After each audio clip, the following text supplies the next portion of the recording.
Chapitre 12. Le salut en Christ. La foi chrétienne se distingue ainsi de toutes les religions du monde.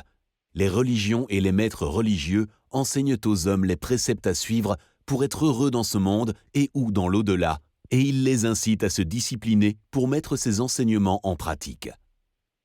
Les chrétiens, cependant, croient que tous les hommes connaissent déjà les enseignements qu'ils devraient suivre. Ainsi, non seulement ils n'ont pas besoin de plus d'enseignements, mais ils sont tellement désespérément mauvais qu'ils ne peuvent ni ne veulent suivre les lois de Dieu. En raison de la dépravation totale de l'humanité et de son état désespéré de péché, Dieu lui-même a envoyé Jésus pour ôter le péché pour les hommes et, en tant que leur représentant, payer à leur place. Jésus a accompli cela sur la croix.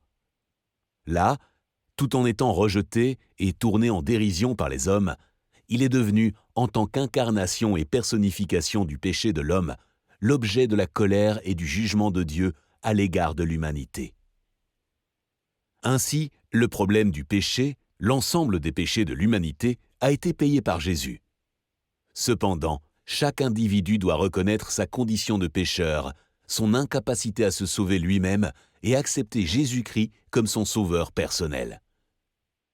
Dieu déclare juste les hommes méchants qui, par la foi, reçoivent Jésus-Christ comme leur seul sauveur. Dieu désire que chaque personne prenne cette décision personnellement. De plus, Dieu a promis à quiconque croit en Jésus et se fie à la parole de Dieu concernant le pardon de ses péchés grâce à la mort de Jésus, qu'il lui donnera son esprit. C'est-à-dire que son esprit entrera dans ceux qui croient et qu'ils deviendront des hommes nouveaux, nés de nouveau dans son royaume, avec des cœurs transformés, dotés à la fois de la force et du désir de vivre selon la justice. Ceci est l'Évangile, la bonne nouvelle. C'est d'ailleurs le sujet de ce chapitre, extrait des écrits de Paul, le disciple de Jésus.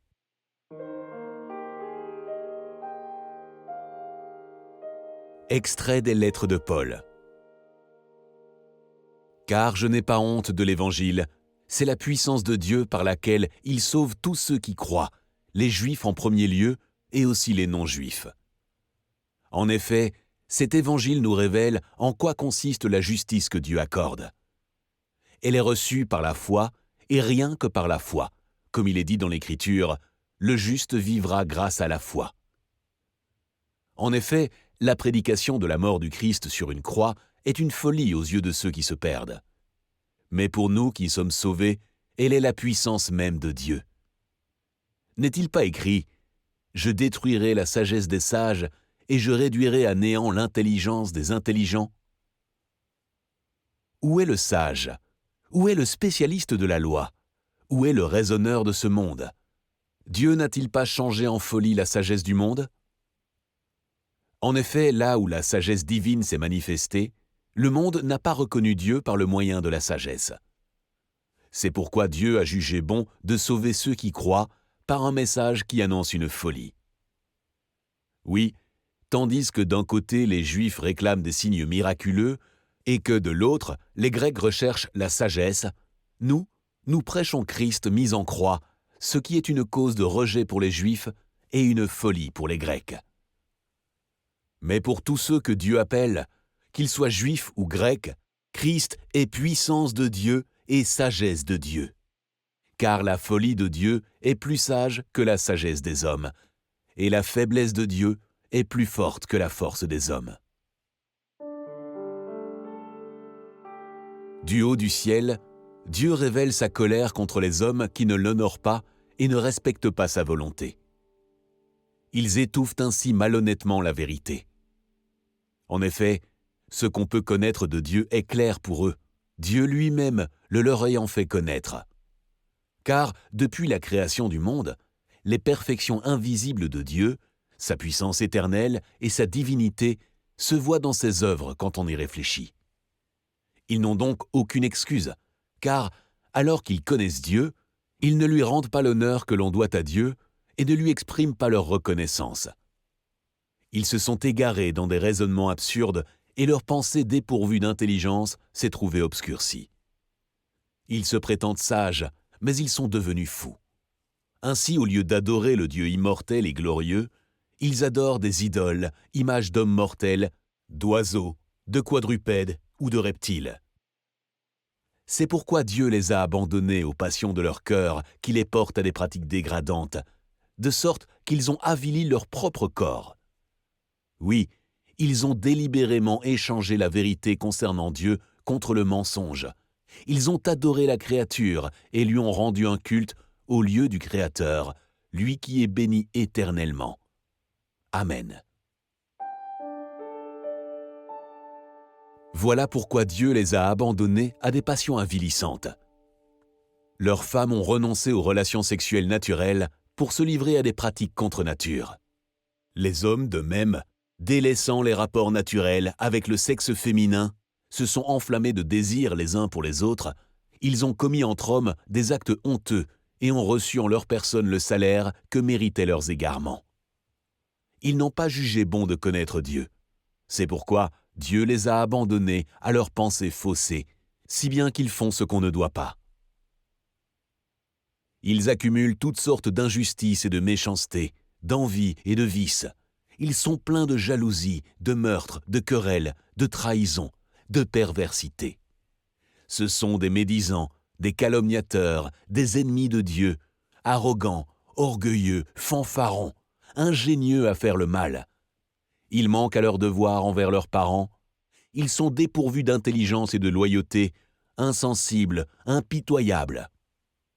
Ils connaissent très bien la sentence de Dieu qui déclare passibles de mort ceux qui agissent ainsi. Malgré cela, non seulement ils commettent de telles actions, mais encore, ils approuvent ceux qui les font. Toi donc, qui que tu sois, qui condamne autrui, tu n'as aucune excuse. Car en condamnant les autres, tu te condamnes toi-même, puisque toi qui les condamnes, tu te conduis comme eux. Or, nous savons que le jugement de Dieu contre ceux qui agissent ainsi est conforme à la vérité. T'imaginerais-tu, toi qui condamnes ceux qui commettent de tels actes et qui te comportent comme eux, que tu vas échapper à la condamnation divine? Ou alors, méprises-tu les trésors de bonté, de patience et de générosité déployés par Dieu, sans te rendre compte que sa bonté veut t'amener à changer? Par ton entêtement et ton refus de changer, tu te prépares un châtiment d'autant plus grand pour le jour où se manifesteront la colère et le juste jugement de Dieu. Ce jour-là, il donnera à chacun ce que lui auront valu ses actes. Ceux qui, en pratiquant le bien avec persévérance, cherchent la gloire à venir, l'honneur et l'immortalité, recevront de lui la vie éternelle. Mais à ceux qui, par ambition personnelle, repoussent la vérité et cèdent à l'injustice, Dieu réserve sa colère et sa fureur. Oui, la souffrance et l'angoisse attendent tout homme qui pratique le mal, le juif en premier lieu et aussi le non-juif. Mais la gloire à venir, l'honneur et la paix seront accordés à celui qui pratique le bien, quel qu'il soit, d'abord le juif et aussi le non-juif, car Dieu ne fait pas de favoritisme. Il n'y a pas de juste, pas même un seul, pas d'homme capable de comprendre, pas un qui se tourne vers Dieu. Ils se sont tous égarés, ils se sont corrompus tous ensemble. Il n'y en a aucun qui fasse le bien, même pas un seul. Leur gosier ressemble à une tombe ouverte, leur langue sert à tromper. Ils ont sur les lèvres un venin de vipère, leur bouche est pleine d'aigres malédictions. Leurs pieds sont agiles quand il s'agit de verser le sang.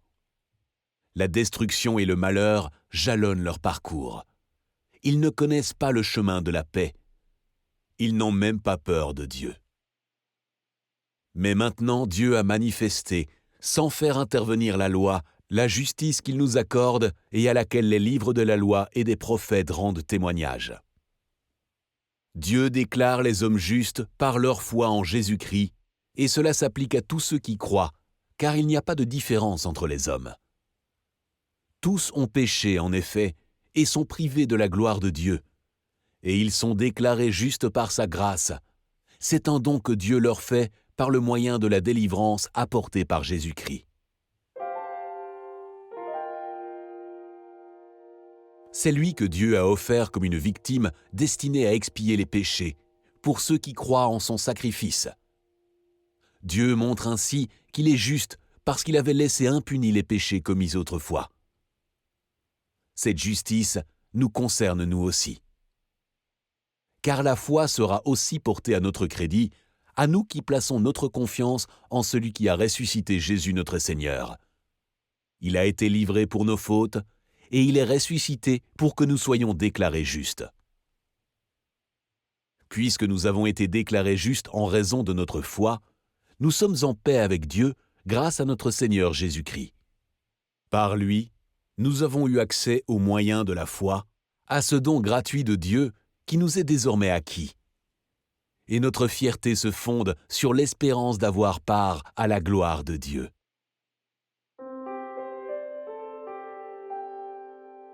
En effet, au moment fixé par Dieu, alors que nous étions encore sans force, Christ est mort pour des pécheurs. À peine accepterait-on de mourir pour un juste. Peut-être quelqu'un irait-il jusqu'à mourir pour le bien. Mais voici comment Dieu nous montre l'amour qu'il a pour nous. Alors que nous étions encore des pécheurs, Christ est mort pour nous. Donc, puisque nous sommes maintenant déclarés justes grâce à son sacrifice, nous serons, à plus forte raison encore, sauvés par lui de la colère à venir. Alors que nous étions ses ennemis, Dieu nous a réconciliés avec lui par la mort de son Fils. À plus forte raison, maintenant que nous sommes réconciliés, serons-nous sauvés par sa vie. Mieux encore, nous plaçons désormais notre fierté en Dieu par notre Seigneur Jésus-Christ qui nous a obtenu la réconciliation. Car le salaire que verse le péché, c'est la mort. Mais le don de la grâce que Dieu accorde, c'est la vie éternelle dans l'union avec Jésus-Christ, notre Seigneur. Maintenant donc, il n'y a plus de condamnation pour ceux qui sont unis à Jésus-Christ. Car la loi de l'Esprit qui nous donne la vie dans l'union avec Jésus-Christ t'a libéré de la loi du péché et de la mort. Car ce que la loi était incapable de faire, parce que l'état de l'homme la rendait impuissante, Dieu l'a fait. Il a envoyé son propre Fils avec une nature semblable à celle des hommes pécheurs, et pour régler le problème du péché, il a exécuté sur cet homme la sanction qu'encourt le péché. Il l'a fait pour que la juste exigence de la loi soit pleinement satisfaite en ce qui nous concerne, nous qui vivons non plus à la manière de l'homme livré à lui-même, mais dans la dépendance de l'Esprit. En effet, les hommes livrés à eux-mêmes tendent vers ce qui est conforme à l'homme livré à lui-même. Mais ceux qui ont l'Esprit tendent vers ce qui est conforme à l'Esprit. Car ce à quoi tend l'homme livré à lui-même mène à la mort, tandis que ce à quoi tend l'Esprit conduit à la vie et à la paix. En effet, l'homme livré à lui-même, dans toutes ses tendances, n'est que haine de Dieu. Il ne se soumet pas à la loi de Dieu, car il ne le peut même pas. Les hommes livrés à eux-mêmes sont incapables de plaire à Dieu. Vous, au contraire, vous n'êtes pas livrés à vous-même, mais vous dépendez de l'Esprit, puisque l'Esprit de Dieu habite en vous. Si quelqu'un n'a pas l'Esprit de Christ, il ne lui appartient pas. Or, si Christ est en vous, votre corps reste mortel à cause du péché, mais l'Esprit est source de vie parce que vous avez été déclarés justes. Et si l'Esprit de celui qui a ressuscité Jésus habite en vous, celui qui a ressuscité Christ rendra aussi la vie à votre corps mortel par son Esprit qui habite en vous. Car si vous vivez à la manière de l'homme livré à lui-même, vous mourrez. Mais si par l'Esprit vous faites mourir les actes mauvais que vous accomplissez dans votre corps, vous vivrez. Car ceux qui sont conduits par l'Esprit de Dieu sont fils de Dieu. En effet, vous n'avez pas reçu un esprit qui fait de vous des esclaves et vous ramène à la crainte. Non, vous avez reçu l'Esprit en conséquence de votre adoption par Dieu comme ses fils et ses filles. Car c'est par cet Esprit que nous crions « Abba », c'est-à-dire « Père ». L'Esprit Saint lui-même témoigne à notre esprit que nous sommes enfants de Dieu. Et puisque nous sommes enfants, nous sommes aussi héritiers. Héritiers de Dieu et donc co-héritiers de Christ, puisque nous souffrons avec lui pour avoir part à sa gloire. J'estime d'ailleurs qu'il n'y a aucune commune mesure entre les souffrances de la vie présente et la gloire qui va se révéler en nous. Car nous sommes sauvés, mais c'est en espérance. Or, voir ce que l'on espère, ce n'est plus espérer. Qui en effet continue à espérer ce qu'il voit? Mais si nous ne voyons pas ce que nous espérons, nous l'attendons avec persévérance. De même, l'Esprit vient nous aider dans notre faiblesse. En effet, nous ne savons pas prier comme il faut, mais l'Esprit lui-même intercède en gémissant d'une manière inexprimable. Et Dieu qui scrute les cœurs sait ce vers quoi tend l'Esprit, car c'est en accord avec Dieu qu'il intercède pour les membres du peuple saint. Nous savons en outre que Dieu fait concourir toutes choses au bien de ceux qui l'aiment, de ceux qui ont été appelés conformément au plan divin. En effet, ceux que Dieu a connus d'avance, il les a aussi destinés d'avance à devenir conformes à l'image de son Fils, afin que celui-ci soit l'aîné de nombreux frères et sœurs. Ceux qu'il a ainsi destinés, il les a aussi appelés à lui. Ceux qu'il a ainsi appelés, il les a aussi déclarés justes. Et ceux qu'il a déclarés justes, il leur a aussi donné sa gloire.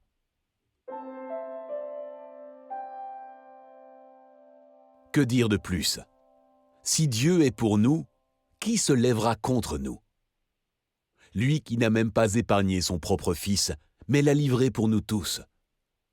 Comment ne nous donnerait-il pas aussi tout avec lui? Qui accusera encore les élus de Dieu? Dieu lui-même les déclare justes. Qui les condamnera? Christ est mort, bien plus, il est ressuscité. Il est à la droite de Dieu et il intercède pour nous. Qu'est-ce qui pourra nous arracher à l'amour de Christ? La détresse ou l'angoisse, la persécution, la faim, la misère, le danger ou l'épée? Car il nous arrive ce que dit l'Écriture. À cause de toi, nous sommes exposés à la mort à longueur de jour. On nous considère comme des moutons destinés à l'abattoir. Mais dans tout cela, nous sommes bien plus que vainqueurs par celui qui nous a aimés. Oui, j'en ai l'absolue certitude. Ni la mort, ni la vie, ni les anges, ni les dominations, ni le présent, ni l'avenir, ni les puissances, ni ce qui est en haut, ni ce qui est en bas, ni aucune autre créature, rien ne pourra nous arracher à l'amour que Dieu nous a témoigné en Jésus-Christ, notre Seigneur.